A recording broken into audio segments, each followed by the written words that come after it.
this shit stolen. If that bitch tell on me, I'ma do a fucking drive-by in her colon. With my meat, gotta keep it obsolete. Like Chris Brown when Rihanna got her fucking ass beat. What's up, y'all? I just uploaded a video of me reviewing each song from Pink Friday 2. Now, in this video, I'm gonna dive deeper and say how I felt about the album as a whole.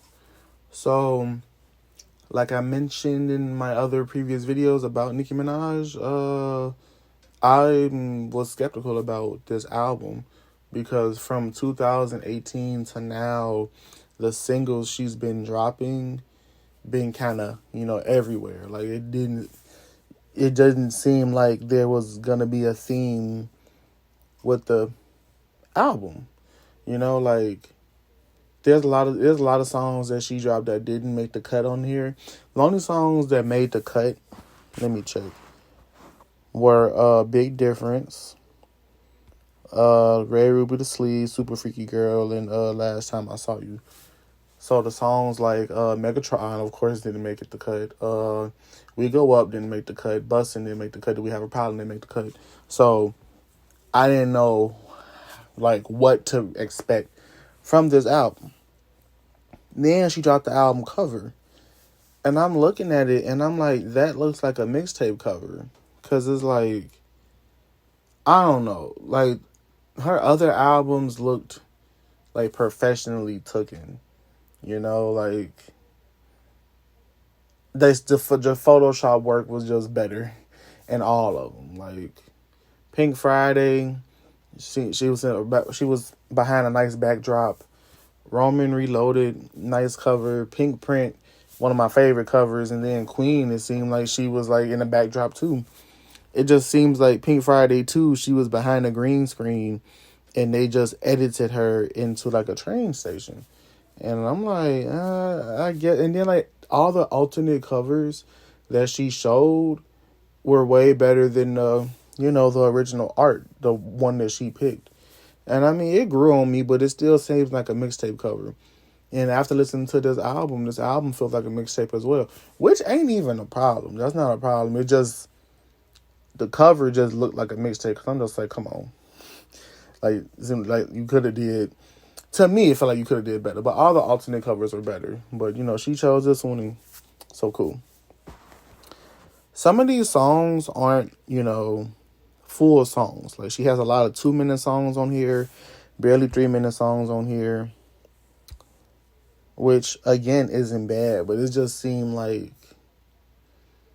I don't know. You know how some people keep up with the trends? It seemed like she's trying to stay in the trend of what everyone else is doing. Because, like, going back, looking at Pink Friday and seeing how, like, shit, there was no song that was under 3 minutes on there. And then you come here and see this. I'm kind of like, ugh.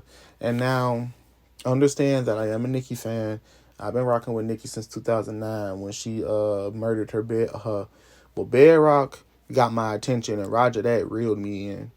So Roger That is what got me listening to Nicki. So anytime she drops something, I critique it just because I hold her to a higher standard than other people. So, yeah. Listen to the album. I liked it. It's better than Queen. Now, I did not like Queen. I didn't like a lot of songs from Queen.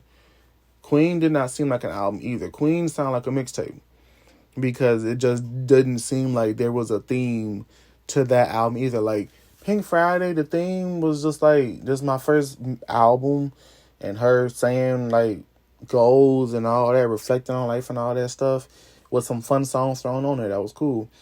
Pink Friday, Roman Reloaded, though that was all over the place, that still felt like an album though. Like it wasn't beats and stuff that didn't seem album-y. Everything felt like an album on that too. And the cover just showed like, oh, this is going to be an all over the place type album, which was cool. Pink Print. The thumbprint album cover was so cool. Like you could feel like she put her heart and soul in a lot of them songs on that album, which was great. Like it fit. Then we get to Queen, and Queen is not really telling the story. It's just Nicki seeming like she's in the desert or whatever. Let me actually like go to the album cover so I can see what I'm talking about. Yeah, it's just The album cover for Queen doesn't tell much of a story. Like, some of the beats mix well together on Queen to make it seem like I'm picturing some type of deserty story. But then there's songs on there that throw the whole fucking theme off of it. So yeah, Queen is my least favorite Nicki album. But Pink Friday 2, I did like it. I liked 14 of the 22 songs on there, which is good. The songs I did not like, or I ain't gonna say I didn't like them, it's just I didn't care for them. They're not my cup of tea, is what I was saying in the last video. They're just not songs that I will go back to and listen to on my own time. I do have a nitpick with song number 7, R&B, with Lil Wayne and the other dude. I ain't want to butcher his name. Does that say Tate? I guess it says Tate. Wayne verse annoyed me. It just seemed like Wayne give Nicki whack verses when she asks him to be on the song. And he overly auto-tuned and he just talking about pussy, and it's like, yeah, didn't really care for that. The song with her and Drake, it's not bad, it's just not a song I listen to again. And like me and my friend, she listened to it at her house, and she was like, this song sound old, because it don't sound new, and it does not. Like, you know, based on how Drake raps now and the type of songs he released now, the song does seem like an old song, which, nothing wrong with that. It just doesn't sound like how they rap and sing now. Forward to Trini, song number 14. Not a bad song. It's just not a song that I got jiggy with. I'm listening to it and I'm like, yeah, I'm not having fun with this. Not a bad song though. I'm glad Nikki Hendrix was actually good, because Sir on Queen with her and Future, I did not like that song. I'm just like, y'all, like, it wasn't good to me. It was very boring. So this song was a step up from that. The Blessing songs with her and Tasha Cobbs, I gotta listen to it again. It was alright. It wasn't a song I really cared for. Plus the fact that, you know, Tasha Cobbs is a gospel singer and she's on the Nicki Minaj album. It just wasn't something that, like, thrilled me. It wasn't something I'm like, oh, I gotta listen to this song type shit. I'm just like, it's whatever. It's whatever. Some of my favorite songs, one of my favorite songs on here is Falling For You. That beat, the singing, what she talking about, good as fuck. Love that damn song. Then the next song after that, Let Me Calm Down with J. Cole, that was good too. Now, I thought I was thinking like J. Cole was finna have like a long verse like Kanye did in Blazing. But no, he didn't. He had his verse and, you know, kept it pushing. Then the other song, Everybody, with her and Uzi.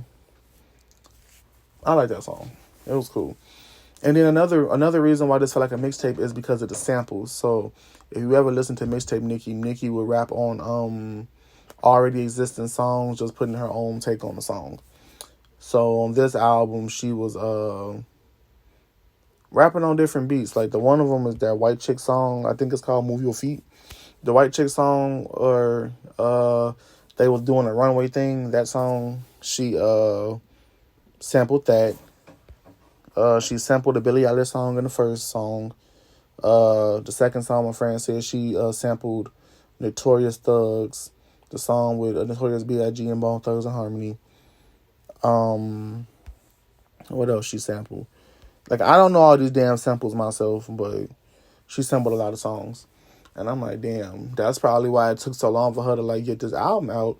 Because when it comes to samples, you have to make sure that it's clear. Make sure, like, the person who the song belongs to is letting you fucking do your own version of it and all that shit. That's why on Beam Me Up Scotty, when she re-released it, a lot of the songs weren't on there because they couldn't clear the sample on it. But yeah, this album it felt like a mixtape. It was everywhere, but in a good way. So yeah, I do fuck with this. I need to put my order in to get the physical copy of the CD, and I need a calendar, so that comes with it. So I'm like, that's cool.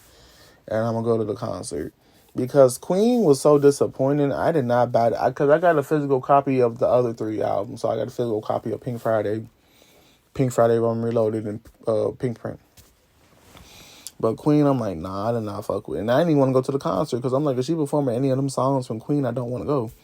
But she didn't even have like an American tour anyway. So hopefully everything goes through with the American tour this year.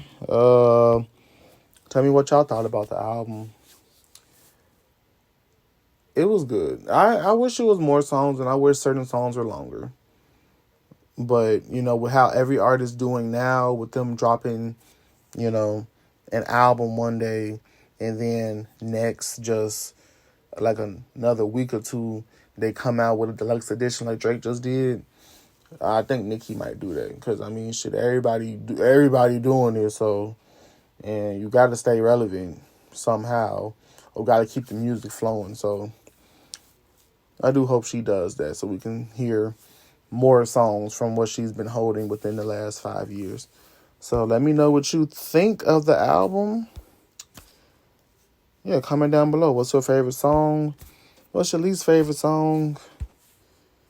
Yeah. I got you niggas nervous like a pop, trying to act his virgin hot vegan daughter where the cock goes. Wake up, wash ass, go and eat some Roscoe's. Head back to the studio to munch upon some tacos.